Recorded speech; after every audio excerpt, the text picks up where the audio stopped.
رحمت کی نظر رکھنا، کرے دن رات یہ سنت کی خدمت یا رسول اللہ۔ الحمدللہ رب العالمین، والصلاة والسلام على سید المرسلین، اما بعد، واعوذ باللہ من الشیطان الرجیم، بسم اللہ الرحمن الرحیم،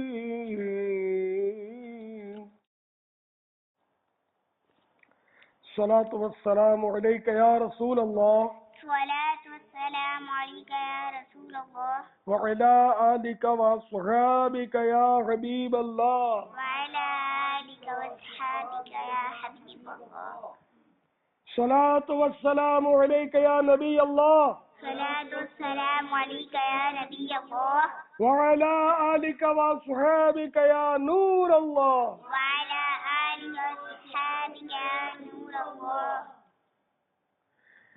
اللہ کے محبوب دانا غیوب منزہ عن العیوب صلی اللہ تعالی علیہ وآلہ وسلم کا فرمان شفاعت نشان ہے، جس نے مجھ پر 10 مرتبہ صبح اور 10 بار شام درود پاک پڑھا، اسے قیامت کے دن میری شفاعت ملے گی۔ سبحان اللہ، صلو علی الحبیب صلی اللہ تعالی علی محمد۔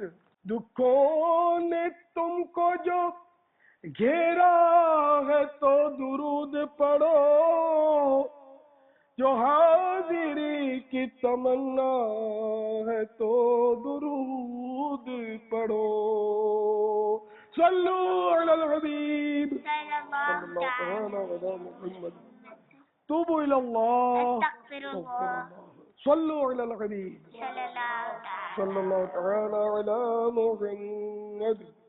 بخاری شریف میں ہے، حضرت سیدنا عطا بن ابو رباح رضی اللہ تعالی عنہ فرماتے ہیں، حضرت سیدنا عبداللہ ابن عباس رضی اللہ تعالی عنہ نے مجھ سے ارشاد فرمایا، کیا میں تمہیں ایک جنتی عورت نہ دکھاؤں؟ میں نے عرض کی ضرور دکھائیے۔ فرمایا یہ حبشی عورت، اس نے نبی کریم رؤوف الرحیم علیہ افضل الصلاۃ والتسلیم کی خدمت بابرکت میں حاضر ہو کر عرض کی، یا رسول اللہ عز و جل و صلی اللہ تعالی علیہ وآلہ وسلم، مجھے مرگی کا مرض ہے، جس کی وجہ سے میرا ستر یعنی پردہ کھل جاتا ہے، لہذا اللہ تبارک و تعالی سے میرے لیے دعا فرمائیے۔ فرمایا اگر تم چاہو تو صبر کرو اور تمہارے لیے جنت ہے، اور اگر چاہو تو میں اللہ عز و جل سے دعا کروں کہ وہ تمہیں عافیت عطا فرما دے۔ عرض کی میں صبر کروں گی۔ پھر عرض کی جب مرگی کا دورہ پڑتا ہے میرا پردہ کھل جاتا ہے، دعا فرما دیجئے کہ میرا پردہ نہ کھلا کرے۔ تو آپ صلی اللہ تعالی علیہ وآلہ وسلم نے اس کے لیے دعا فرمائی، اللہ عز و جل کی ان پر رحمت ہو اور ان کے صدقے ہماری مغفرت ہو۔ دیکھا آپ نے، یہ انہی کا حصہ تھا،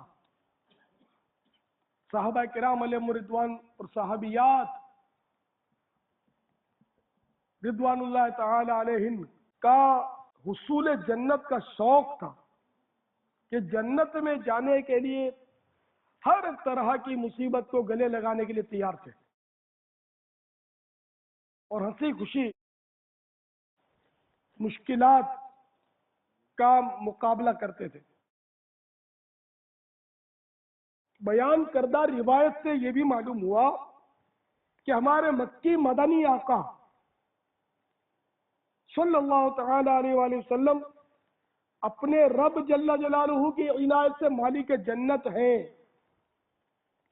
جب بھی تو صبر کرنے کی شرط پر اس صحابیہ رضی اللہ تعالی عنہا کو جنت کی بشارت سے نواز دیا، اور صحابہ کرام علیہم رضوان بھی کس قدر خوش عقیدہ تھے کہ سرور کائنات شاہ موجودات صلی اللہ تعالی علیہ وآلہ وسلم کی ہر بات پر مکمل اعتماد فرماتے تھے. جب بھی تو اس عورت کو دنیا ہی میں سیدنا عبداللہ ابن عباس رضی اللہ تعالی عنہما نے جنتی کہہ کر تعارف کروایا. خالق کل نے آپ کو مالک کل بنا دیا. خالق کل نے آپ کو مالک کل بنا دیا. دونوں جہان دے دیے قبضہ و اختیار میں. دونوں جہان دے دیے قبضہ و اختیار میں. صلو علی الحبیب صلی اللہ تعالی علی محمد. حضرت سیدنا ابو ہریرہ رضی اللہ تعالی عنہ سے روایت ہے کہ ایک خاتون تاجدار رسالت شہنشاہ نبوت مخزن جود و سخاوت پیکر عظمت و شرافت محسن انسانیت صلی اللہ تعالی علیہ وآلہ وسلم کی بارگاہ بے کسبنا میں حاضر ہوئی. وہ جنون کے مرض میں مبتلا تھی. اس نے عرض کی یا رسول اللہ عز و جل و صلی اللہ تعالی علیہ وآلہ وسلم اللہ عز و جل سے میرے لیے دعا فرمائیے. ارشاد ہوا اگر تم چاہو تو میں اللہ عز و جل سے دعا کروں کہ وہ تمہیں شفا دے، اور اگر چاہو تو صبر کرو تو تم پر کوئی حساب نہ ہوگا. اس نے عرض کی میں صبر کروں گی تاکہ مجھ سے حساب نہ لیا جائے. دیکھا آپ نے آخرت کے فائدے کے یہ حضرات کس قدر حریص ہوتے تھے اور کس قدر ان کا جذبہ ہوتا تھا. دنیا میں چاہے کیسی ہی مصیبت آئے، کتنے ہی غم و آلام کے پہاڑ ٹوٹے، اگر قیامت کے حساب سے نجات ملنا نصیب ہو جائے یا جنت کا داخلہ مل جاتا ہو تو وہ ہر مصیبت کو، ہر آفت کو گلے لگانے کے لیے تیار رہا کرتے تھے. تو ابھی دو صحابیات کی حکایات آپ نے سماعت فرمائی کہ یہ ایک نے مرغی کو قبول کر لیا کہ مجھے مرغی بھلے رہے منظور ہے. دوسری نے جنون مانے پاگل پن، دماغی، یعنی کہ جس کو ہم نفسیاتی مرض کہتے ہیں، اس نے وہ مرض رہنا قبول کر لیا. ایک نے جنت کی بشارت پر، دوسری نے حساب سے نجات کی خوشخبری پر. تو ہم بھی غور کریں کہ کیا ہم پر بھی کوئی مصیبت آتی ہے تو ہم بھی صبر کرتے ہیں یا شکوہ و شکایت کرتے ہیں. کاش شکوہ و شکایت کا ذہن ہمارا جو ہے وہ بدل جائے اور ہم اس مصیبت نما نعمت پر صبر کرنے والے بن جائیں کہ حقیقت میں مومن کے لیے نہ مصیبت بری ہے نہ موت. کہ حدیث پاک میں الموت تحفۃ المؤمن، موت مومن کے لیے تحفہ ہے. جیسے کسی نے بڑی پیاری بات کہی ہے، روح نہ کیوں ہو مضطرب موت کے انتظار میں، روح نہ ہو مضطرب موت کے انتظار میں، سنتا ہوں مجھ کو دیکھنے آئیں گے وہ مزار میں، سنتا ہوں مجھ کو دیکھنے آئیں گے وہ مزار میں۔ میرے آقا اعلی حضرت امام اہل سنت عاشق ماہ رسالت مجدد دین و ملت مولانا شاہ امام احمد رضا خان علیہ رحمت الرحمان کا بھی ایک شعر ملاحظہ ہو، جان تو جاتے ہی جائے گی قیامت یہ ہے کہ یہاں مرنے پہ ٹھہرا ہے نظارہ تیرا۔ تو اس لیے مومن کے لیے نہ موت بری نہ مصیبت بری، کہ مصیبت کے ذریعے بھی اس کے درجات بلند ہوتے ہیں۔ تو موت تو برحق ہے اور آنی ہی آنی ہے، ذہن نصیب خوف خدا اور عشق مصطفیٰ میں موت آپ پہنچے۔ آئیے میں ایک نوجوان کا ایمان افروز واقعہ آپ کے گوش گزار کروں، جس سے خوف خدا کا بڑا ذہن بنتا ہے، اور اس سے ہمیں یہ بھی درس ملے گا کہ جب بھی سنت و برا بیان ہو تو غور سے سننا چاہیے، نہ جانے کون سی بات دل پر چوٹ کر جائے اور ہماری بگڑی بن جائے۔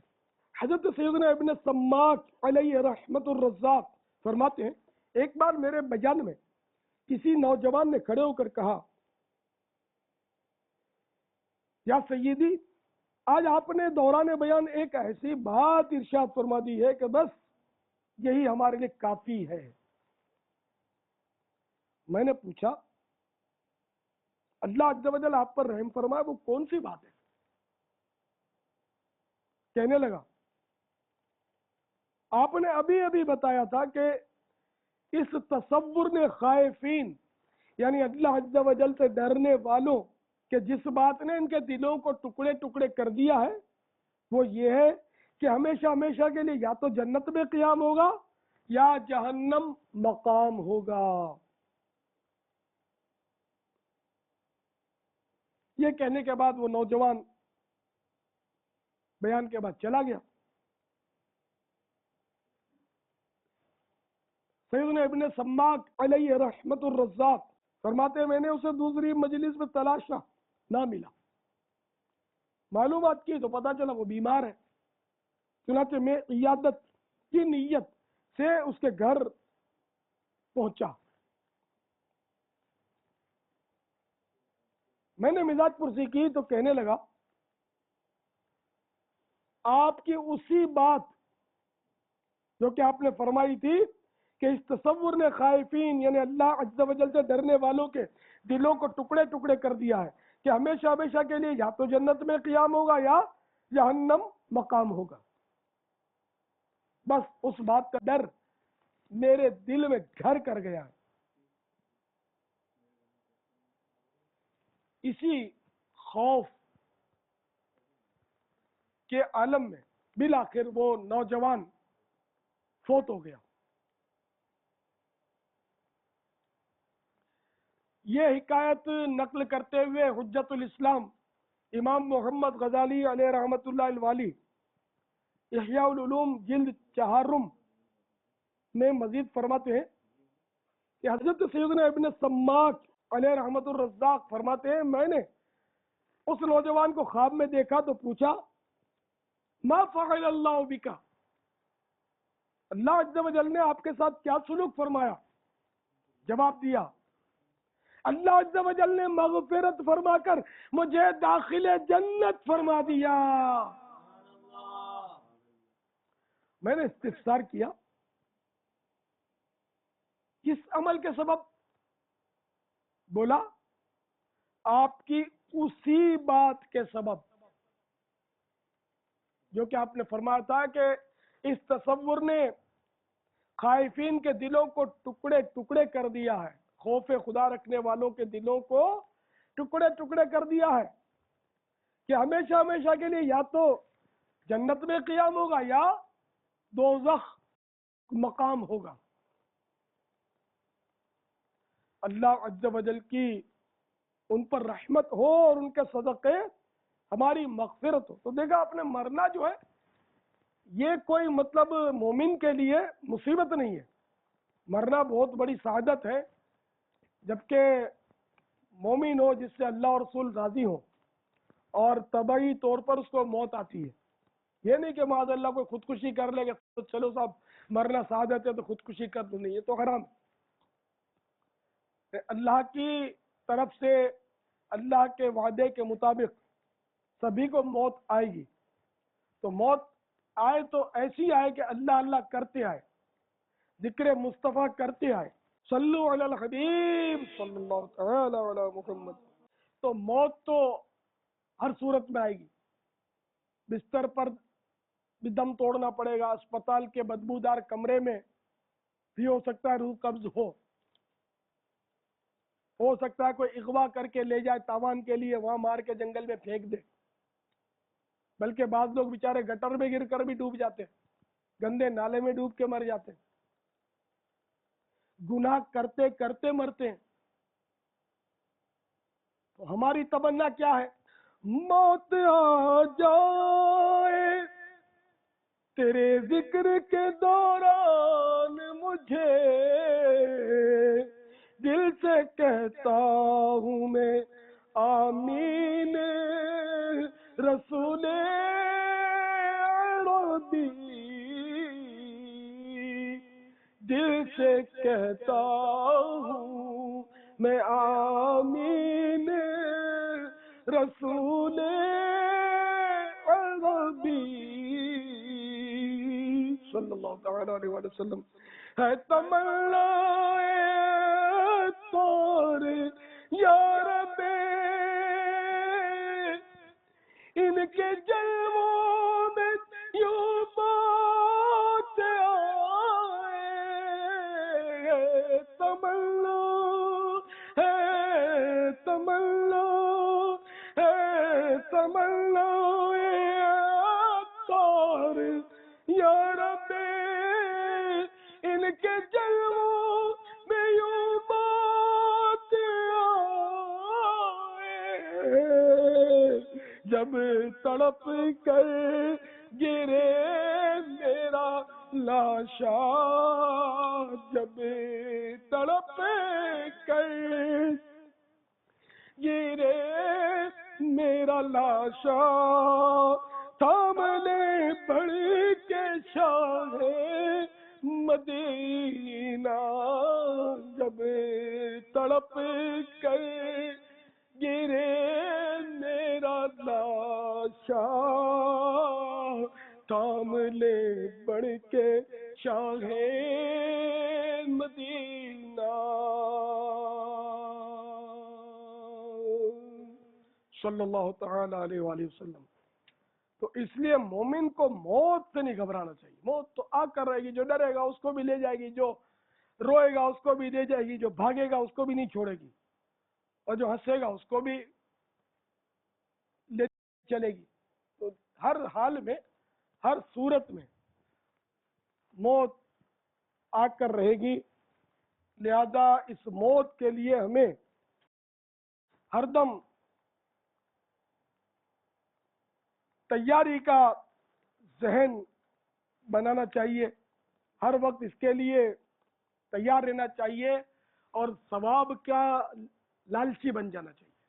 ثواب کی حرص تو صحابہ کرام کو تھی، جیسا میں نے ابھی 2-3 واقعات آپ کو سنائے. مزید ایک عجیب و غریب واقعہ سنیے. پہلے درود شریف پڑھ لیجیے. صلو علی الحبیب صلی اللہ تعالی علی محمد. حضرت سیدنا ابو سعید خدری رضی اللہ تعالی عنہ سے روایت ہے کہ ایک مسلمان نے عرض کی، یا رسول اللہ عز و جل و صلی اللہ تعالی علیہ وآلہ وسلم، ہم جن بیماریوں میں مبتلا ہوتے ہیں ہمارے لیے ان میں کیا ہے؟ ارشاد فرمایا، یہ گناہوں کے کفارے ہیں. حضرت سیدنا ابی بن کعب رضی اللہ تعالیٰ عنہ نے عرض کی یا رسول اللہ عز و جل و صلی اللہ تعالیٰ علیہ وآلہ وسلم چاہے بیماری کم ہو، تھوڑی سی بیماری میں بھی گناہ مٹائے جاتے ہیں، کفارہ ہو جاتا ہے گناہوں کا. فرمایا اگرچہ کانٹا چبھے یا کوئی اور تکلیف پہنچے، تھوڑی بیماری بھی گناہوں کا کفارہ ہے. تو حضرت سیدنا ابی بن کعب رضی اللہ تعالیٰ عنہ نے اپنے لیے دعا کی، یا اللہ مرتے دم تک بخار مجھ سے جدا نہ ہو، مگر یہ بخار مجھے حج عمرہ، اللہ عز و جل کی راہ میں جہاد اور فرض نماز باجماعت ادا کرنے سے نہ روکے، نہیں یہ رکاوٹ نہ بنے ان نیکیوں میں. چنانچہ ان کی دعا کیسی قبول ہوئی؟ ان کے وصال تک، وفات شریف تک، جو بھی ان کے بدن کو ہاتھ لگاتا، چھوتا، بخار کی تپش محسوس کرتا. نے فضیلت سن کر آپ نے عمر بھر کے لیے بخار دعا مانگ کر حاصل کر لیا. سبحان اللہ. ثواب کمانے کا جذبہ، مرحبا صد مرحبا. اور بخار کی برکتوں کے بھی کیا کہنے. حضرت سیدنا ابو ہریرہ رضی اللہ تعالیٰ عنہ فرماتے ہیں کہ نبی مکرم نور مجسم رسول اکرم شہنشاہ بنی آدم صلی اللہ تعالیٰ علیہ وآلہ وسلم کا فرمانے مغفرت نشان ہے کہ جب کوئی بندہ یا بندی مسلسل بخار یا سر درد میں مبتلا ہو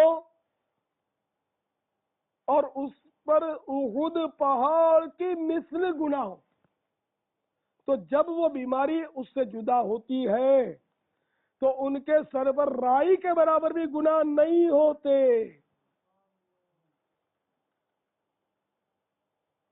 لہذا جب بھی کوئی تکلیف آئے صبر و ہمت کا مظاہرہ کیجئے، بلا ضرورت کسی پر اس کا اظہار بھی نہ کیا جائے کہ کہیں شکوے کی آفت میں نہ جا پڑے اور آتا ثواب ہاتھ سے نہ نکل جائے. بعض اوقات تھوڑی سی پریشانی یا بیماری بھی بہت بڑا ثواب دلا دیتی ہے، جیسا کہ حضرت سیدنا ابو ہریرہ رضی اللہ تعالیٰ عنہ سے مروی ہے، جو ایک رات بخار میں مبتلا ہوا، صرف ایک رات کا بخار آیا اس کو، اور اس پر صبر کرے اور اللہ عز و جل سے راضی رہے تو اپنے گناہوں سے ایسا نکل جاتا ہے جیسے اس دن تھا جب اس کی ماں نے اسے جنا تھا. تو آپ نے دیکھا کہ بخار کا بیمار کس قدر بخت بیدار ہے کہ ایک رات کا بخار بھی اگر صبر کرنے اور اللہ پر راضی رہنے، نے شکوہ نہیں کہ مجھے کیوں بیمار کر دیا، اللہ کی رضا پر راضی رہنے والے کے لیے گناہوں سے بالکل پاک کر دیتا ہے اس کو. کہ بچہ جب ماں کے پیٹ سے نکلتا ہے تو اس کے کوئی گناہ نہیں ہوتے، ہر طرح سے وہ پاک ہوتا ہے. یہ مثال دی گئی، گناہ اس کے اس طرح معاف ہو جاتے ہیں. اور ایک ہم لوگ ہیں پھر بھی کہ معمولی سا بخار، ہلکی سی سستی آئے تو اپنا موڈ آف ہو جاتا ہے. چلو موڈ آف ہونا ہمارے اختیار میں نہ تھا، ہو گیا، موڈ کو بچانا. لیکن شکوہ، شکایت، ہا ہو ہائے ہوئے، تو خوش نصیب جو ہے وہ بیماریوں سے نہیں گھبراتے. بے شک علاج کرے سنت سمجھ کر، کہ علاج کرنا بھی سنت ہے، جائز طریقہ پر علاج کرنے میں کوئی حرج نہیں ہے. اتباع سنت میں کریں گے تو ثواب بھی ملے گا. مگر شکوہ شکایت نہ کرے، لوگوں کو بتاتا نہ پھرے، لوگوں پر اظہار نہ کرے کہ میں بیمار ہوں، مجھے اتنے دن سے بخار ہے، بلا وجہ نہ بتائے. اب طبیب کو بتائے وہ دوسری بات ہے، جس کو بتانے کی حاجت ہے کہ اس کے بتائے بغیر نہیں چلے گا تو بے شک بتا دے، لیکن خامہ خانہ بتائے. انشاءاللہ اس چھپانے پر بھی بہت ثواب ملے گا. کہ جو لوگ دوسروں کو کہتے پھرتے ہیں نا، ان کا ثواب خطرے میں پڑ جاتا ہے۔ اللہ کے پیارے حبیب، حبیب نبیب، ہم گناہوں کے مریضوں کے طبیب، عز و جل و صلی اللہ تعالی علیہ وآلہ وسلم کا ارشاد گرامی ہے، جس کے مال یا جان میں مصیبت آئی، پھر اس نے اسے پوشیدہ رکھا، یعنی چھپا کر رکھا، اور لوگوں کو اس کی شکایت نہ کی، اللہ عز و جل پر حق ہے کہ اس کی مغفرت فرما دے۔ تو اگر ٹینشن ہو جائے، گھبراہٹ ہو جائے، نیند اچٹ جائے، سر میں دکھے، پاؤں میں چوٹ آ جائے، زخم آ جائے، روزی میں تنگی آ جائے، قرضہ چڑھ جائے، اسی طرح کسی طرح کی بھی تکلیف آ جائے، تو بھرپور کوشش کرنی چاہیے کہ کسی پر اظہار نہ ہو، کسی پر بھی ظاہر نہ ہو،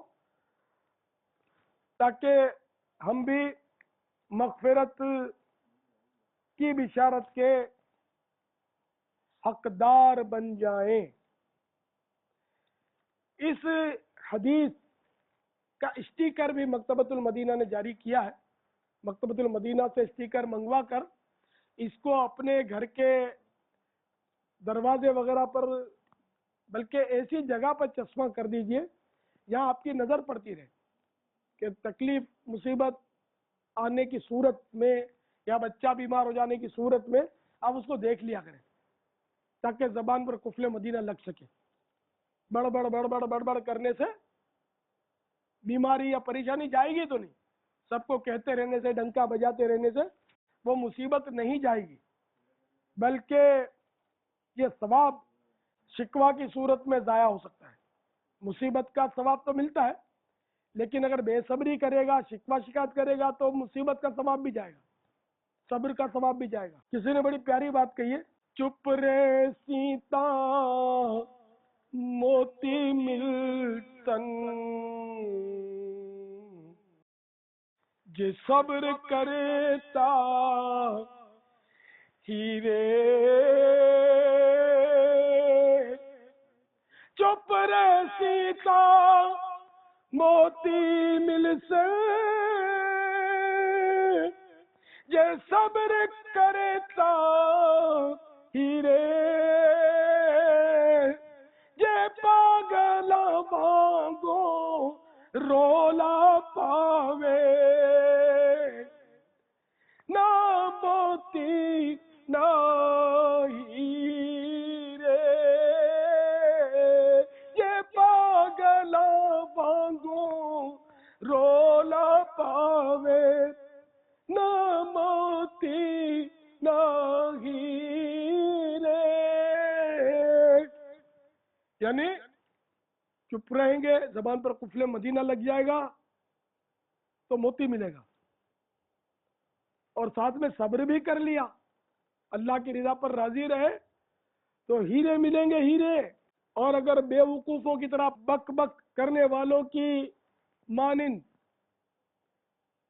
کڑ بک بک کرتے رہے، سب کو شکایتیں کرتے رہے کہ مجھے یہ ہو گیا، مجھے یہ ہو گیا، مجھے وہ ہو گیا، مجھے وہ ہو گیا، یہ پاگلا وانگو رولا پاوے، بک بک کرے، ہاں ہو بچائے، ہائے ہائے کرے، تو اس کے لیے نہ موتی نہ ہیرے، وہ خالی کا خالی، اور اس کے آؤ آؤ کرنے سے اس کی مصیبت تو جائے گی نہیں، الٹا ثواب اس کا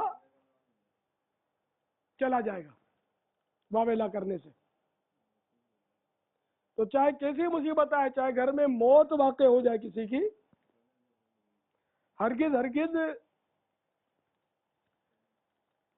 واویلا نہ مچانا چاہیے، یہاں تک کہ اگر کسی کی آنکھیں بھی چلی جائے تو اس کو بھی صبر کرنا چاہیے۔ چنانچہ سلطان مدینہ، قرار قلب و سینہ، فیض گنجینہ، باعث نزول سکینہ، صاحب معطر پسینہ، صلی اللہ تعالی علیہ وآلہ وسلم نے ارشاد فرمایا، اللہ عز و جل کا فرمانے عظمت نشان ہے، اے جبرائیل، جس بندے کی میں بینائی لے لوں، یعنی آنکھوں کی روشنی لے لوں، اس کا ثواب میری زیارت کرنے اور میرے جوار رحمت میں رہنے کے علاوہ کیا ہے؟ سبحان اللہ، کیسی پیاری بشارت ہے کہ جو نابینا ہو جائے وہ اللہ کو دیکھ لے گا، اگرچہ وہ مرنے کے بعد قیامت کے روز اور اس کو جوار رحمت میں جگہ ملے گی۔ مزید سنیے، حضرت سیدنا انس رضی اللہ تعالیٰ عنہ فرماتے ہیں کہ میں نے خاتم المرسلین، رحمت للعالمین، شفیع المذنبین، انیس الغریبین، سراج السالکین، محبوب رب العالمین، جناب صادق و امین صلی اللہ تعالیٰ علیہ وآلہ وسلم کو فرماتے ہوئے سنا کہ اللہ عز و جل فرماتا ہے، جب میں اپنے بندے کو آنکھوں کے معاملے میں آزماؤں پھر وہ صبر کرے تو میں اس کی آنکھوں کے عوض، اس کی آنکھوں کے بدلے اسے جنت عطا فرماؤں گا۔ تو جو آنکھوں سے محروم ہے وہ مایوس نہ ہو، 4 دن کی زندگی ہے، سکھ دکھ سے کٹ ہی جائے گی، آخرت کی چاندی ہے چاندی، آخرت میں انشاءاللہ صابروں کے وارے نیارے ہوں گے۔ یہ بخاری شریف کی روایت تھی۔ طبرانی شریف کی روایت المعجم الاوسط میں کہ حضرت سیدنا انس رضی اللہ تعالیٰ عنہ فرماتے ہیں کہ میں نے صحابہ کرام علیہم الرضوان کو نور کے پیکر، نبیوں کے سرور، دو جہاں کے تاجور، سلطان بحر و بر صلی اللہ تعالیٰ علیہ وآلہ وسلم کے سامنے روتے ہوئے اور بینائی چلے جانے کی تمنا کرتے ہوئے دیکھا۔ اللہ اللہ، صحابہ کرام ان فضیلتوں کو پانے کے لیے صحابہ کرام سرکار کے سامنے روتے تھے اور تمنا کرتے تھے کہ کاش ہماری آنکھوں کی روشنی جاتی رہے۔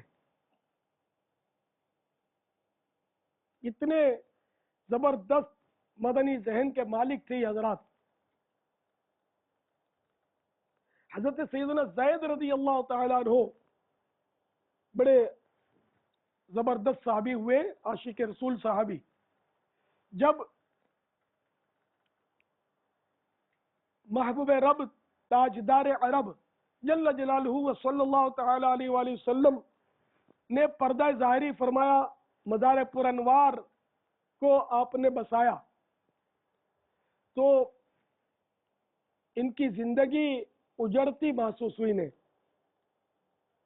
غم مصطفیٰ سے بے قرار ہو کر انہوں نے بارگاہ خداوندی میں ہاتھ اٹھا دیے، عرض کی اے مولا، یہ آنکھیں تیرے محبوب کے جلوے دیکھا کرتی تھیں اور تسکین پاتی تھیں، اب جلوے محبوب نگاہوں سے اوجھل ہو گیا، اب ان آنکھوں سے میرے محبوب مجھے نظر نہیں آئیں گے، تو اے اللہ اب مجھے ان آنکھوں کی ضرورت بھی نہیں، اے اللہ یہ آنکھیں تو واپس لے لے۔ اس سے پہلے کہ ان کی دعا ختم ہو یہ نابینا ہو چکے تھے۔ کسی نے کیا خوب کہا ہے، دل یاد نہیں بنایا ہے، تعریف نہیں زبان، اکھیاں بنایا سونے کے دیدار واسطے، اکھیاں بنایا سونے دے دیدار واسطے، صلو علی الحبیب صلی اللہ تعالی علی محمد۔ تو اسلامی بہنوں، آپ نے دیکھا کہ ان حضرات کی کتنی زبردست مدنی سوچ ہوا کرتی تھی، اور یہ صحابہ کرام اللہ کی ہر نعمت پر اس کے شکر گزار بندے رہتے تھے۔ اور ان حضرات کا ہی حصہ تھا کہ مانگ کر بھی مصیبت لے لیا کرتے تھے، لیکن ہمیں عافیت کی دعا کرنی چاہیے. ہمارا ظرف جو ہے نا اتنا نہیں ہے کہ ابھی کوئی جذبات میں آ کر اس طرح کی مصیبت کو مانگ لے، بیماری کو مانگ لے، آفت کو مانگ لے اور پھر اس کو برداشت نہ کر سکے تو شکوہ اور شکایت میں پڑ جائے. اور نہ ہمیں سے مستجاب الدعوات ہے کہ ہماری ہر دعا اس طرح قبولیت اس کی ظاہر ہو جائے. تو اللہ تعالیٰ سے عافیت کا سوال کیجئے کہ اللہ تبارک و تعالی ہمیں دنیا اور آخرت کی عافیت نصیب کرے. ہم کمزور بندے ہیں، لیکن جب مصیبت آ جائے تو پھر گھبرانا، چلو یہ بھی ہمارے اختیار میں نہیں کہ ہم گھبرا جائیں، پریشان ہو جائیں، یہ بھی اختیار میں، لیکن حتی الامکان ہمیں صبر کرنا چاہیے، شکوہ اور شکایت نہیں کرنی چاہیے کہ یہ اب مصیبت آ گئی اور میں نے تو اتنی دعائیں مانگی، اتنے ورد و وظائف پڑھے، اتنے میں نے صدقے کیے، خیرات کیے، اس کا تعویذ لیا، اس کا تعویذ لیا، اس ڈاکٹر کی دوا لی، اس کی دوا لی، اتنے ٹیسٹ کروائے، مگر ہماری مصیبت نہیں جاتی. اس طرح کی باتیں نہ کی جائے. مصیبت اللہ دے گا، اللہ ہی لے گا. اب یہ کہ اللہ تعالی ہماری دعا کا اثر ظاہر نہیں فرما رہا، تو اس سے شکوہ شکایت نہیں ہونی چاہیے کہ اس میں اللہ تبارک و تعالی کی مصلحت ہوتی ہے. سچی بات ہے کہ جو مصیبتیں آتی ہیں نا ان میں بھی مصلحتیں ہوتی ہیں، اور اللہ تعالی اپنے بندوں کو آزماتا ہے، اور جو مصیبت پر صبر کرتے ہیں ان کو بڑی بڑی نعمتیں عنایت فرماتا ہے. اور بعض اوقات جن کو بہت بڑی نعمتیں ملتی ہیں، بہت دولتیں ملتی ہیں کہ فلاں بڑا دولت مند ہے، اس کے بچے بھی تندرست ہیں، ان لوگوں کی بھی صحت اچھی ہے، ان کے پاس کار بھی ہے، بنگلہ بھی ہے، ان کی زمینیں بھی ہیں، اور ہمارا کرائے کا مکان ہے تو وہ بھی چھوٹا ہے اور چھت بھی ٹپکتی ہے، بارشوں میں ہم ان پہ رہ نہیں سکتے. تو اس طرح کی شکوے نہ کریں کہ جن کے پاس نعمتیں ہیں وہ ضروری نہیں کہ اللہ کا مقبول بندہ ہو، اور یہ بھی ضروری نہیں کہ وہ اللہ تعالیٰ کا مردود بندہ ہو، یعنی رد کیا گیا بندہ ہو، یہ کوئی ضروری نہیں. لیکن نعمتیں ملنا یہ بارہا تشویش کا باعث ہوتا ہے. یعنی جن کی ہر خواہش پوری ہوتی رہے، جن کو بانڈ کے انعام بھی لگتے رہے، لاٹریاں بھی کھلتی رہے، کاروبار بھی چمکتا رہے، ہر دنیاوی آرزو پوری ہوتی چلی جائے، یہ بھلائی کی دلیل بھی نہیں ہے معاذ اللہ. تو گناہ گاروں پر نوازشات اور انعامات اور اکرامات کی برسات یہ خطرے کی گھنٹی ہے. ہم میں سے کوئی نہیں جانتا کہ اللہ عز و جل کی خفیہ تدبیر ہمارے بارے میں کیا ہے. عین ممکن ہے کہ ہم جس صحت کو مفید سمجھ رہے ہیں وہ صحت ہمارے لیے مفید نہ ہو، مضر ہو. جیسا کہ مولانا رومی رحمت اللہ تعالی علیہ مثنوی شریف میں کچھ اس طرح حکایت بیان کرتے ہیں سمجھانے کے لیے. فرضی حکایت ہوتی ہے یہ، اس طرح کی حکایتیں. ایک کمار کا گدھا بہت کمزور نحیف و نزار تھا، شاہی استبل کا نگران. اتفاق سے گزرا ہوگا، اس کی نظر کمزور سوکھے ساکھے گدھے پر پڑی ہوگی. اب کمار بیچارہ غریب تھا، پورا چارہ نہیں کھلا سکتا ہوگا. اب اس نے کمار سے کہا کہ اگر تم چند روز کے لیے اپنا گدھا میرے سپرد کر دو، میں اس کو شاہی استبل میں لے جاؤں گا. استبل اس کو بولتے ہیں گھوڑے باندھے جاتے، تو وہاں عمدہ عمدہ چارہ اور دانے کھا کر تمہارا گدھا تگڑا ہو جائے گا. تو کمار نے کہا بڑے شوق سے لے جاؤ. لہذا کمار نے اس کو لا کر شاہی استبل میں باندھ دیا. اب گدھے نے وہاں دیکھا کہ گھوڑوں کو روزانہ عمدہ عمدہ چارہ، بہترین دانہ کھلایا جاتا ہے، پانی پلایا جاتا ہے، اور پھر روز روز وہاں لید گوبر بھی صفائی کی جاتی ہے، اور خدام آتے ہیں تو وہ گھوڑوں کی مالش بھی کرتے ہیں. یہ ٹھاٹ باٹ اس نے جب شاہی گھوڑوں کے دیکھے تو اس کا دل جو تھا اندر سے رنجیدہ ہو گیا، اور اس نے شکوہ کیا، یا اللہ مجھے بھی تو نے ہی پیدا کیا، ان گھوڑوں کو بھی تو نے ہی پیدا کیا، یہ اتنے ٹھاٹ میں ہے اور میں تو سوکھ گیا، کمزور، اور رات دن مطلب مجھے اتنا بوجھ اٹھانا پڑتا ہے اور مجھے غذا بھی پوری نہیں ملتی. اس طرح اس کے دل میں یہ شکوہ آیا، اس نے اللہ تعالیٰ کی بارگاہ میں شکوہ کیا. ایک دن تو گزر گیا، دوسرے دن اتفاق سے کسی دشمن نے حملہ کر دیا اس ملک پر. تو یہ سارے گھوڑے جو تھے، شاہی گھوڑے، یہ سب کے سب محاذ پر جنگ میں چلے گئے. بڑا گھمسان کا رن پڑا. جب جنگ ختم ہوئی تو یہ گھوڑے واپس استبلے میں آئے. اب کسی کا کان کٹا ہوا ہے، کسی کی ٹانگ زخمی ہے، کسی کی پیٹھ سے، کسی کے ران سے خون بہ رہے، اور بیچارے ہانپ رہے، کانپ رہے تھکن سے، اور مٹیاں چڑھی ہوئی ہیں اور خونم خون ہے. گدھے نے جب یہ حال دیکھا نا تو وہ سمجھ گیا. اس نے کہا یا اللہ میری بھول ہوئی، مجھے معاف کر دے، میں اپنے کمار کے پاس صحیح ہوں، مجھے ایسا چارہ اور ایسا دانہ نہیں چاہیے، مجھے ایسے مالش کرنے والے نہیں چاہیے، میری صفائیاں کرنے والے نہیں چاہیے.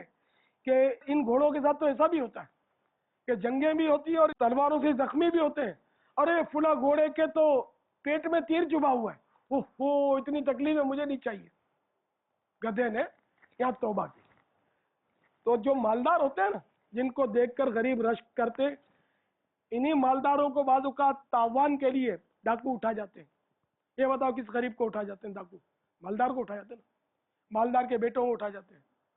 پھر کیا کرتے ہیں؟ کروڑوں روپے مانگتے ہیں، لاکھوں کروڑوں مانگتے ہیں، اور جب تک وہ بچہ یا بچی یا خود گھر نہیں پہنچتے ان کو سکون نہیں ملتا.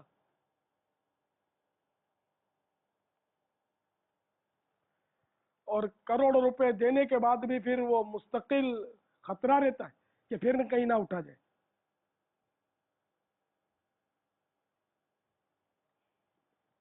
اسی طرح مالداروں کے حسد کرنے والے بہت ہوتے ہیں، جو ان کے نقصان کے درپے رہتے ہیں، نقصان پہنچانے کے تمنا میں رہتے ہیں. تو اس طرح مالدار بسا اوقات دنیا میں بھی آزمائشوں میں مبتلا رہتا ہے. لیکن غریب کو کون اغوا کرتا ہے؟ وہ فٹ پاتھ پہ مدد سے سو جاتا ہے. مالدار کو ٹینشن کی وجہ سے اے سی کمروں میں نیند نہیں آتی، اور غریبوں کو فٹ پاتھ میں دھوپ میں نیند آ جاتی. یہ سارے مناظر آپ نے سب کو یہ اندازہ ہوگا جو میں عرض کر رہا ہوں. تو جس کے پاس خیر حلال کا مال ہے وہ برا نہیں ہے، لیکن آج کل حلال کا مال جمع کر کے مالدار ہونا یہ جوئے شیر لانے کے مترادف ہے. ٹیکس کی چوریاں کرنی پڑتی ہیں، رشوت خوریاں، رشوت دینا پڑتا ہے مالدار بننے کے لیے. اکثر ہر فرد کو نہیں کہہ رہا، میں جنرل بات کر رہا ہوں. اور سود پر لون لینی پڑتی ہے، تو سودی کاروبار کرنے پڑتے ہیں. یہ پیسہ کو یوں تو نہیں اکٹھا ہوتا ہے. عموماً جب بھی کوئی کارخانے کی بنیاد رکھنی ہے، جس کو فیکٹری بولتے ہیں انگلش میں، فیکٹری بنانی ہے، کوئی بڑا کاروبار کرنا ہے، تو اس میں عام طور پر لون لیتے ہیں لوگ، سود کی لون، اور اس سے کاروبار کرتے ہیں. سود در سود در سود چڑھتا رہتا ہے، بعض اوقات تباہ ہو جاتے ہیں، دیوالیے نکل جاتے ہیں. پھر کرتے کیا ہے؟ خودکشی. باہر ایسا ہوتا ہے، خودکشی کرتے ہیں یا بیچارے ہارٹ فیل ہو جاتے ہیں. تو جن کے پاس حرام کا مال ہے، جن کے پاس سود کا مال ہے، ان کو توبہ کرنی چاہیے اور جلدی جلدی شریعت کے تقاضے پورے کر دینے چاہیے، ورنہ پھر مال دنیا دو جہاں میں ہے وبال، کام آئے گا نہ پیش ذوالجلال، کہ یہ دنیا کا مال جو حرام سے حاصل کیا گیا یہ دنیا میں بھی وبال ہے، آخرت میں بھی وبال ہے، بلکہ مال حلال کا بھی آخرت میں حساب ہے۔ حرام پر تو عذاب ہے، سزا سنا دی جائے گی، لیکن جو حلال ہے اس پر حساب لیا جائے گا، کہاں سے حاصل کیا، کیسے کمایا، کہاں کہاں خرچ کیا۔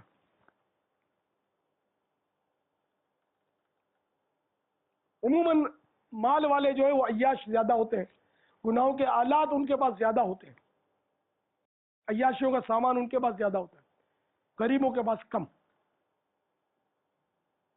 تو اگر ایسا کچھ ہے تو مہربانی کر کے توبہ کیجئے اور شریعت کے تقاضے پورے کیجئے، اللہ تعالیٰ کے قہر و غضب سے ڈریے، اور جو مصیبت زدہ ہے وہ بالکل پریشان نہ ہو، کہ حدیث پاک میں ہے، میرے آقا صلی اللہ تعالیٰ علیہ وآلہ وسلم فرماتے ہیں، مصیبت اپنے صاحب یعنی مصیبت زدہ کا چہرہ اس دن چمکائے گی جس دن چہرے سیاہ ہوں گے۔ تو بارہ ایسا ہوتا ہے کہ بندہ کسی کام میں اپنے لیے بہتری سمجھتا ہے کہ میری مصیبت دور ہو جائے، میری فلاں پریشانی دور ہو جائے، میری غربت کا خاتمہ ہو، میں بھی مالدار بن جاؤں، میرے پاس بھی کار کوٹھی بنگلہ آ جائے، کہ میرا بچہ صحت یاب ہو جائے، اور وہ مصیبت دور نہیں ہوتی تو وہ گھبراتا ہے، مزید پریشان ہوتا ہے، بے صبری کا مظاہرہ کرتا ہے۔ تو میرے پیارے پیارے میٹھے میٹھے سائیں بھائیوں، بات یہ ہے کہ ابھی آپ نے کمار کے گدھے کا وہ فرضی واقعہ سنا، کہ جو عیش میں عشرت میں رہتے ہیں ان کے پاس جب آتی ہے نا ان کے سر پر تو وہ سارا عیش نکل جاتا ہے۔ تو اسی طرح جو دنیاوی عیش و عشرت میں رہتے ہیں، جب موت کا ایک جھٹکا آئے گا تو بھاؤ پتہ چل جائے گا کتنے 200 100 ہوتے ہیں، اگر رب ناراض ہوا تو خیر نہیں ہے۔ تو تندرستی نعمت ہے، کہیں ایسا نہ ہو کہ ہم اس کا شکر ادا نہ کر سکیں، دولت بھی نعمت ہے، ہو سکتا ہے ہم ناشکر بندے بن جائیں، تو اس لیے اللہ کی رضا پر راضی رہنا سیکھنا چاہیے۔ پارہ 2 سورۃ البقرہ کی آیت نمبر 216 میں خدا رحمان عز و جل کا فرمان حکمت نشان ہے، اور قریب ہے کہ کوئی بات تمہیں بری لگے اور وہ تمہارے حق میں بہتر ہو، اور قریب ہے کہ کوئی بات تمہیں پسند آئے اور وہ تمہارے حق میں بری ہو، اور اللہ عز و جل جانتا ہے اور تم نہیں جانتے۔ تو اس ضمن میں آپ کو 2 واقعات ہمارے اسی ملک کے سناتا ہوں۔ ایک شخص کے متعلق یہ واقعہ معلوم ہوا ہے کہ بائی پاس کا آپریشن کے لیے اس کو کہا گیا، مگر رقم کا انتظام نہ تھا، آپریشن نہ ہو سکا، وہ بیچارے کا انتقال ہو گیا۔ تو ان کی بیوہ نے کہا کاش رقم ہوتی تو ان کا آپریشن ہو جاتا اور شاید یہ بچ جاتے۔ ایک تو یہ۔ دوسرا واقعہ، کچھ عرصے کے بعد مرحوم کے دوسرے بھائی کو دل کی تکلیف ہوئی، ڈاکٹر نے ان کو بھی بائی پاس کا مشورہ دیا آپریشن کا۔ تو سابقہ تجربے کو دیکھتے ہوئے کہ ایک بھائی کا آپریشن نہیں کروا سکے تو وہ بیچارہ فوت ہو گیا، اب کہیں یہ بھی نہ چلے جائے دنیا سے، 3 لاکھ روپے کی رقم جو تو جمع کی اور آپریشن کروایا، مگر آپریشن میں کامیاب ہو گیا، مگر کسی دوا کے سائیڈ ایفیکٹ سے ان کے دماغ پر فالج کا اثر ہو گیا، آہستہ آہستہ پورا جسم مفلوج ہو گیا، پورے میں فالج آ گیا، جسم پر پھوڑے نکلتے اور پھوٹ جاتے، ان سے بدبودار مواد نکلتا، کافی عرصے اسی بے کسی اور اذیت کے عالم میں تڑپ تڑپ کر ان کا دم نکل گیا، اور وہ اپنے بیوی بچوں کو روتا بلکتا چھوڑ کر دنیا فانی سے رخصت ہو گئے۔ ان کی بیوہ رو رو کر کہتی سنی گئی کہ کاش میں ان کا آپریشن نہ کرواتی، شاید یہ بچ جاتا۔ دیکھا 2 ہی واقعات، ایک کا بائی پاس کا آپریشن نہیں ہوا اور فوت ہو گیا تو بیوہ نے کہا کاش پیسے مل جاتے اور میں ان کا آپریشن کرواتی اور یہ بچ جاتے، اور دوسری کا آپریشن ہوا اور آپریشن کی وجہ سے ان کی موت کا سامان ہوا. تو اب وہ کہہ رہی تھی کہ کاش ان کا آپریشن نہ کرواتی اور وہ بچ جاتے. تو اب یہ کہ آپریشن بہتر ہے یا آپریشن نہیں بہتر، اللہ کے سوا کیسے کون بتائے گا ہمیں؟ تو اللہ تعالی کو کیا منظور ہے ہمیں نہیں پتا. تو اس لیے اگر آپریشن نہیں کروا پا رہے، رقم نہیں ہے، تو بھی صبر کرے کہ شاید اسی میں بہتری ہو. اور اگر فوت بھی ہو گیا تو وہ تو میں نے کہا نا کہ مومن کے لیے تو دونوں ہاتھ میں لڈو ہیں. اگر لمبا جیتا اور نیکیوں بڑی زندگی گزارتا ہے تو اس میں بھی یہ کامیاب ہے. اور اگر جلدی فوت ہو جاتا ہے کہ زندہ زیادہ رہتا تو زیادہ گناہ کرتا، تو یوں اس کے دوسرے ہاتھ میں بھی لڈو ہے.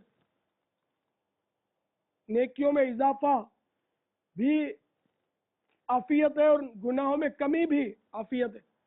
صلو علی الحبیب صلی اللہ تعالی علی محمد. اسی طرح ایک واقعہ سنیے کہ اللہ تبارک و تعالی چاہے تو سرجن دیکھتے رہ جائیں اور بغیر آپریشن ہی کام ہو جائے. چنانچہ ایک عیسائی بھائی کا بیان ہے کہ میرے گھر میں بچے کی ولادت متوقع تھی. وقت آنے پر اسپتال لے جایا گیا کہ سیریس ہونے کی بنا پر فوراً آپریشن تھیٹر میں پہنچا دیا گیا. اس مصیبت کے موقع پر مزید آزمائش یہ ہوئی کہ بے ہوش کرنے والا ڈاکٹر نہ پہنچ سکا جو بے ہوشی کا انجیکشن لگاتا ہے. فون کے ذریعے پتا چلا کہ وہ ٹریفک میں پھنسا ہوا ہے. یہاں محترمہ انتہائی اذیت میں تھیں. اس مصیبت کے آنے پر ڈاکٹر کو بری طرح کوسا جا رہا تھا، برا بھلا کہا جا رہا تھا کہ ان لوگوں نے ہم کو لٹکا دیا. عافیت کی دعائیں بھی مانگی جا رہی تھی کہ اس کی جان بچ جائے. عورت کی بہت تکلیف میں تھی. وہ عیسائی بھائی کہہ رہے ہیں کہ ہمیں کیا معلوم کہ ہم جس کام کو برا بھلا سمجھ رہے تھے اور ڈاکٹروں کو کوس رہے تھے کہ انہوں نے لٹکا دیا ہے، وہ در حقیقت ہمارے حق میں نعمت ہے. تو ہوا یوں کہ ڈاکٹر کی تاخیر کے سبب رب اکرم عز و جل کے کرم سے کچھ دیر کے بعد بغیر آپریشن ہی کے مدنی منڈے کی آمد ہو گئی. اب آپ دیکھیے کہ اللہ تعالی کیا کرنے والا ہے، اس کی خفیہ تدبیر کیا ہے، یہ ہمیں نہیں معلوم کہ ہمارے بارے میں کیا اس کا فیصلہ ہے. تو آپریشن کبھی اچھا بھی ہوتا ہے، کبھی برا بھی ہوتا ہے. اور کبھی آپریشن کی ضرورت کے باوجود ہمارے حساب سے ضرورت ہو لیکن اللہ تعالی کو ایسا سبب بنا دے تو ہمیں شکوہ نہیں کہ ڈاکٹروں کو برا بھلا کہنے والوں کو توبہ کرنی چاہیے. ویسے ہی توبہ کرنی چاہیے، کسی کو برا بھلا بلا اجازت شرعی نہیں کہنا چاہیے. تاخیر ہو جاتی ہے آدمی، مطلب کوئی بھی مجبوری ہو سکتی ہے. وہ بیچارہ ٹریفک میں پھنس گیا تھا، اس کی تو رقم ماری گئی نا. وہ بے ہوش کرنے والے ڈاکٹر الگ ہوتے ہیں، سرجن بے ہوش نہیں کرتا. یہ ایک فیلڈ ہے کہ وہ کتنا ڈوز کس مریض کو دینا ہے بے ہوشی کا. نا تجربہ کار اگر زیادہ بے ہوشی کا ڈوز دے دے گا تو ہو سکتا ہے مریض سویا رہ جائے، کبھی اٹھے ہی نہیں، یعنی مر جائے یا اس کو اور کوئی تکلیف ہو جائے. یا کم ڈوز دے دے کہ مریض دوران آپریشن جاگ جائے اور چیخیں مارنا شروع کر دے، تکلیف ہو اس کو. تو یہ ڈاکٹر اس کے الگ ہوتے ہیں جو مریض کو دیکھ کر یا اس کے تجربے کے بنا پر یہ اس کو بے ہوشی کے ڈوز دیتے ہیں، انجیکشن دیتے ہیں. اس لیے اللہ تبارک و تعالیٰ کی رضا پر راضی رہنا چاہیے. اللہ کی رضا پر راضی رہنے کے لیے گناہوں سے توبہ کر لیجئے، مدنی ماحول کو اپنا لیجئے. طرح طرح کی برائیاں ہمارے معاشرے میں گھر کرتی جا رہی ہیں. ایک حیرت انگیز بات مجھے تازہ معلوم ہوئی کہ معاذ اللہ آج کل شادیوں میں ایک بہت بڑی آفت یہ بھی دیکھی گئی ہے، یہ مطلب میری شنیدن ہے، وہ یہ کہ دولہا اپنے دوستوں میں دلہن کو لاتا ہے اور اس کا تعارف کرواتا ہے کہ یہ میری وائف ہے. ایسا بے غیرت دولہا جہنم کا حقدار ہے. اور یہ بھی رواج ہے کہ دلہن بھی اپنے دولہے کو اپنی سہیلیوں میں متعارف کرواتی ہے کہ یہ میرا ہسبینڈ ہے. بلکہ جو شرمیلی عورتیں ہوتی ہیں نا، وہ ہسبینڈ یا شوہر کہتی بھی نہیں ہے، وہ تو میرے بچے کے ابو کہتی ہیں. ہم نے بچپن میں یہ بہت دیکھا، میں نے اپنے بچپن میں بہت شرم و حیا تھی. اب تو اسلامی بہنوں کو اور اسلامی بھائیوں کو شرم و حیا تو سچی بات ہے کہ مدنی برقع بھی اوڑھ کر بات پھدکتی رہتی ہے، ان کو شرم و حیا کا شاید پتہ نہیں ہوتا اتنا. میں نے اپنے دور میں دیکھا کہ شوہر کا نام لیتے ہوئے عورت شرماتی تھی، نام لے لیتی تھی. اب تو نام لیتی ہے، کھلم کھلا نام لیتی ہے، بلکہ اپنا نام بتانے میں شوہر کا نام لیتی ہے ساتھ میں. مثلاً اب ہندا نام ہے، شوہر کا نام زید ہے تو ہندا زید، تو زید مانے شوہر اس کا، کہ وہ شوہر کا نام ساتھ لیتی ہیں. پتہ نہیں ان کی عقل کو کیا ہو گیا، کہاں چرنے گئی ہے. آپ خود سوچو کہ کوئی اپنے شوہر سے منسوب ہو گئی اور مشہور ہو گئی، وہ نام لیتی رہی مشہور ہو گئی سب. اب اس کے نام کا حصہ بن گیا شوہر کا نام، اور پھر شوہر کی گھومی یا خود اس نے کوئی ایسی غلطیاں کی جس کی وجہ سے شوہر نے بگڑ کر 1 2 3 کر دیا، 3 طلاقیں دے ماری. اب کس کا نام لے گی؟ تمہارا باپ، اس نے بیچارے نے کیا بگاڑا ہے؟ جس نے پال پوس کر بڑا کیا، اس کا نام لیتے ہوئے تمہاری زبان باری ہوتی ہے. نام لینا تو اس کا لو نا، کہ بنت فلاں. العاقل و تکفیل اشارت، عقل مندرہ اشارہ کافیت، لیکن عقل لائیں کہاں سے؟ ملتی کون سی دکان پر ہے؟ یہاں تو ایسی بے حیائی اور بے شرمی کی ترکیبیں ہیں کہ خدا کی پناہ.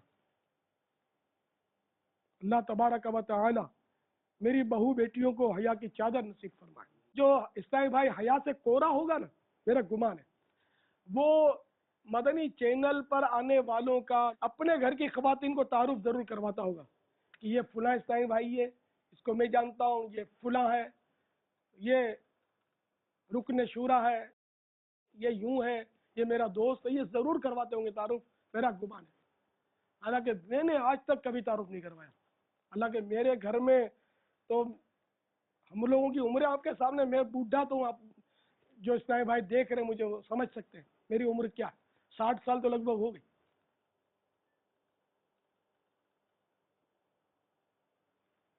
تو یہ کہ ہمارے گھر میں تو کوئی لڑکی ہے ہی نہیں جوان، ایک بیٹی ہے وہ اپنے گھر پہ رہتی ہے، اس کو بھی تعارف نہیں کرواتا میں کبھی کہ یہ فلاں ہے. بلکہ سچی بات یہ ہے کہ چاہے مدنی چینل ہی صحیح، دیکھنے سے پہلے 112 بار سوچ لینا چاہیے. میں تو اسلامی بہنوں کو مدنی چینل دیکھنے کے مشورے دیتے ہوئے ڈرتا ہوں، صاف بات ہے، اپنے دل کی بات کر رہا ہوں. مدنی چینل اسلامی بہنوں کے لیے نہیں، اسلامی بھائیوں کے لیے. مجھے بڑا ڈر لگتا ہے کہیں آخرت میں پکڑ نہ ہو جائے. لیکن خیر دیکھنا جائز ہے اسلامی بہنوں کے لیے، مگر دیکھنے سے پہلے 112 مرتبہ غور کر لے کہ دل کی کیفیت کیا ہے.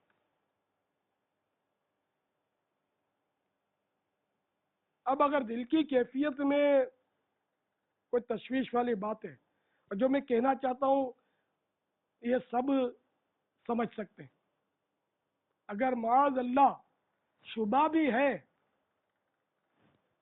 وہ دل کی کیفیت میں گڑبڑ کا، کوئی لذت سی محسوس ہو رہی ہے اس کو نعت پڑھتے ہوئے دیکھ کر یا بیان کرتے ہوئے دیکھ کر، تو فوراً سے پیشتر استغفر اللہ کہتے ہوئے مدنی چینل سے ہٹ جائیے. ایسا نہ ہو کہ اب دیکھتے دیکھتے گناہ کا میٹر بھی آپ کا چلتا رہے. تو اسلامی بہنوں کو میری تاکید ہے کہ وہ 112 مرتبہ غور کرنے کے بعد مدنی چینل دیکھیں. جن کے گھر میں با حیا اسلامی بھائی ہوں گے نا، وہ اپنے ان مبلغین کا تعارف اپنے گھر میں نہیں کرواتے ہوں گے، جنہوں نے کروا دی ان کے نصیب. تو بعض اسلامی بہنیں بھی ایسی نیم پاگل ہوگی جو اسلامی بہنوں کو بول دیتی ہوں گی کہ یہ میرے بچوں کے ابو ہیں، خدا نہ خواستہ. تو ان کو تو اب میں کچھ بھی نہیں کہہ سکتا، جو تیر کمان سے نکل گیا ہوگا. اب ایسے بھول نہ کرنا، یہ اپنے پاؤں پر کلاڑی مارتی ہو، کہیں خدا نہ خواستہ کسی اسلامی بہن کو تمہارے ان کی آواز پسند آ گئی اور تم مصیبت میں پڑ گئی تو کہاں جاؤ گی؟ پھر میری باتیں یاد آئیں گی. تو اس لیے اسلامی بھائیوں کا نام نہ لیا جائے گھر میں، ان کا تذکرہ نہ کیا جائے. ان کا آپ کا واسطہ کیا؟ یہ آپ کے لگتے کیا ہیں؟ آپ اپنی اسلامی بہنوں میں لگی رہو، اسلامی بھائی اپنے اسلامی بھائیوں میں لگے رہیں. اور اسلامی بہنوں کا صرف ایک کام ہے، ایک کام، 63 مدنی انعامات، طالبات کے 83 مدنی انعامات، تو ان پر لگی رہیں. اس میں مدنی دورے بھی ہیں، اس میں گھر درس بھی ہیں، اس میں اجتماعات بھی ہیں. مدنی انعامات کو پکڑ لیں باقی سب بھول جائیں. تو مدنی انعامات میں انشاءاللہ آپ کو سب کچھ ملے گا. ہاں جو احکام شریعت ہے وہ تو ادا کرنے ہی ہے. میں تنظیمی کاموں کے حوالے سے عرض کر رہا تھا کہ الحمدللہ یہ مدنی انعامات 63 جو ہیں یہ جامع ہیں, اس میں سب مدنی کام شامل ہیں. خوب مدنی کاموں کی دھوم مچائیں, انشاءاللہ دونوں جہاں میں بیڑا پار ہوگا.